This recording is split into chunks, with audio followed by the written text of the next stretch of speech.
All right, ladies and gentlemen, welcome to the show. This is Indigenous Insights. My name is Mitch Bolo. Today we have Cecelia LaPointe with us. Cecelia is here representing the Native Justice Coalition. Cecelia, it's good to speak with you. Yes, bonjour. So thanks for being here. First of all, well, we've had you on the show before, but this is the first time that we're doing it in the Zoom format. So let's start right at the beginning. Tell us a little bit about who you are and where you're from. Yes, bonjour, Nigigan Spapi Indigenous Ajishak Tudam, Tweakpadong, Minawa Mashki ZB, Indojaba, Namanitagan and Dao. I said my name is Little Laughing Otter. I'm Crane Clan. I come from the Keweenaw Bay Indian community in the Bad River Band of Lake Superior, Ojibwe, and I live in the land beneath the trees, otherwise known as Manistee, Michigan. Very cool. Tell us what the Native Justice Coalition is and how you got involved with it. Yes, the Native Justice Coalition serves as a platform for social and racial justice in our Native communities, and we primarily work here in our Great Lakes Native communities, mostly in our rural and remote communities. I basically got involved with it because I'm the founder and executive director, and the work started really in Keweenaw Bay after we had one of our events in 2015 called Healing Stories on Racial Equity. And another community member and I were involved working with the Michigan Roundtable for Diversity and Inclusion. And when we had that event, we wondered what else we could do and how we could continue this beautiful work that was occurring on racial justice. And so that's how the coalition was birthed, right there in Tweakpadong. I like that. So tell us about why this is important work to the world and why it's important to yourself. This work is important to the world because, you know, as Native people on a worldwide level, we're the smallest percent of the world's population. And I think with the growing wave, literally, of racial justice, and we've been a part of this for a while, the grassroots and community-based work is the most important work. You know, our Anishinaabe Healing Stories on racial justice events that we've held in Keweenaw Bay, Sault Ste. Marie, you know, other events, our True Spirit program, the Talking Circles, those events are really critical to bring that resource to our rural and remote communities to also, you know, provide something on social and racial justice.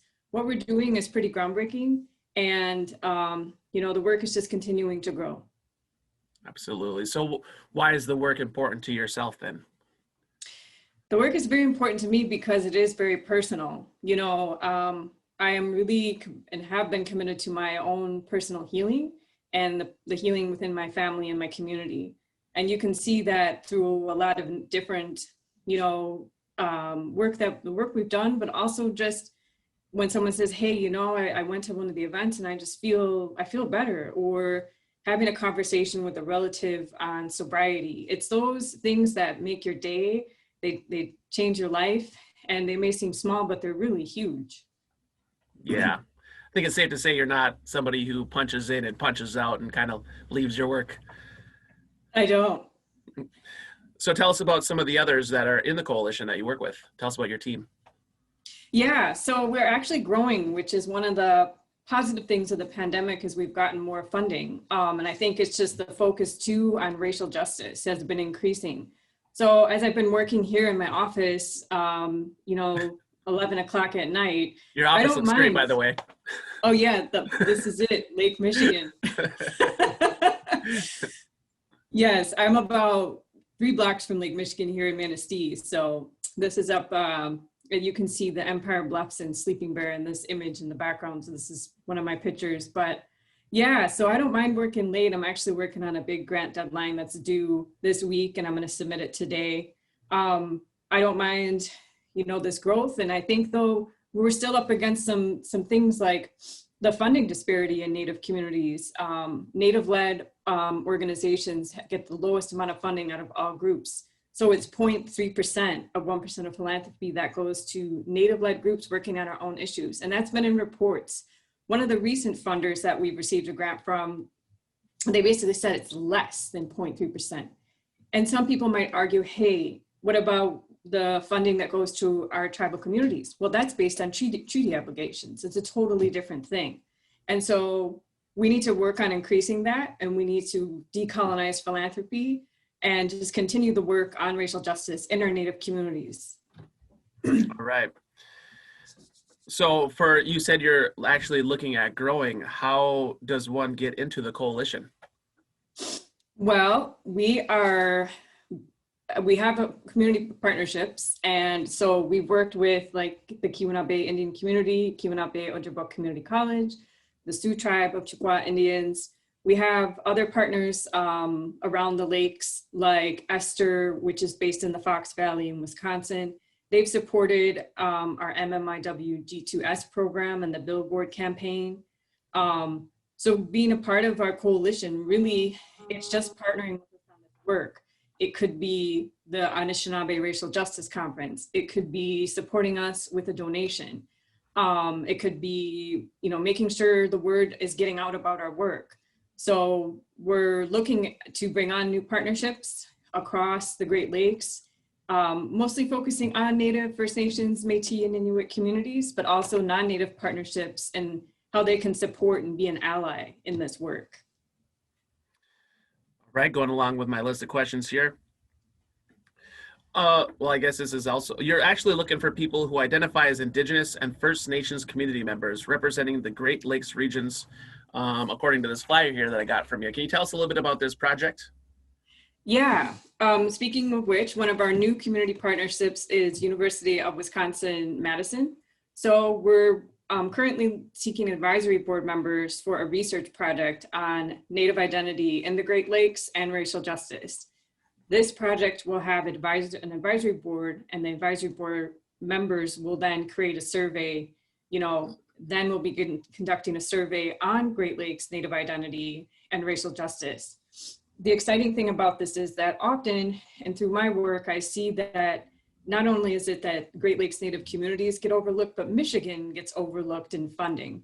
So in the world of philanthropy, you have the East Coast and the West Coast. And there's a lot of money on the East Coast and there's a lot of money on the West Coast.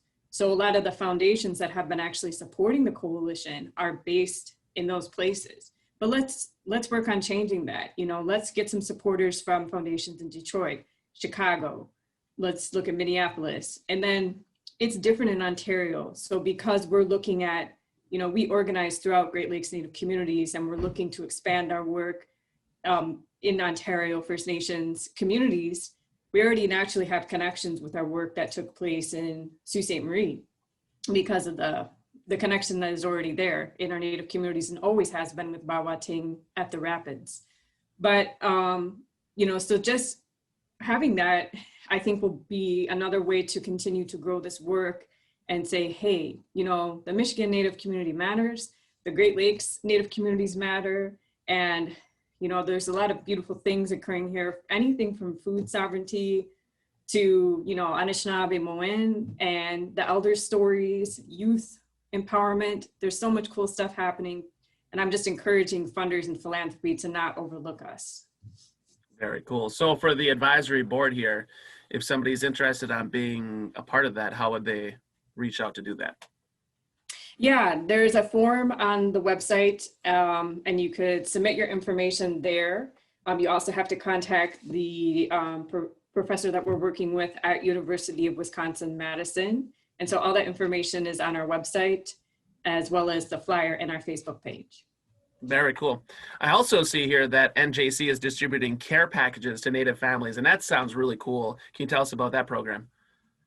Yeah, so with the pandemic, one of the ways we were creative in this time is to look at what wasn't being done. And so one of the things is the cultural care packages. And having that, because we haven't been able to attend our powwows, cultural events, language camps, etc., we thought, let's send this out. Let's make sure to include things like the 4 medicines, wild rice, hand sanitizer, cough drops, and other things that we include. Just to have that come to your front door. We've received some cards back saying, this really made my day. I miss our events so much. And just until we can be together again in person, this is something we thought we would do. So we actually distributed, before we got this other grant, we distributed about 80 care packages between December and February, but we got a COVID-19 rapid response grant. So we're going to be able to do 100, possibly more if we get some additional donations, but 100 for now, and those will be mailed out in April. That's very cool. So, I mean, you sort of went into it a little bit, but tell us how COVID has changed the way you're doing things. I mean, it sounds like you're being really proactive with it, but I mean, there must have been some difficult times here with this. Yeah, definitely. And I think that's the hardest thing is with this work, it has to be in person to have that community collaboration. And especially, for example, like our Anishinaabe healing stories and racial justice events, we have the cultural supports there. We might have medicine people, counselors. We just don't, there's the stories, but there's also maybe we're braiding sweetgrass or just having general conversation with the attendees. And that's what community is about.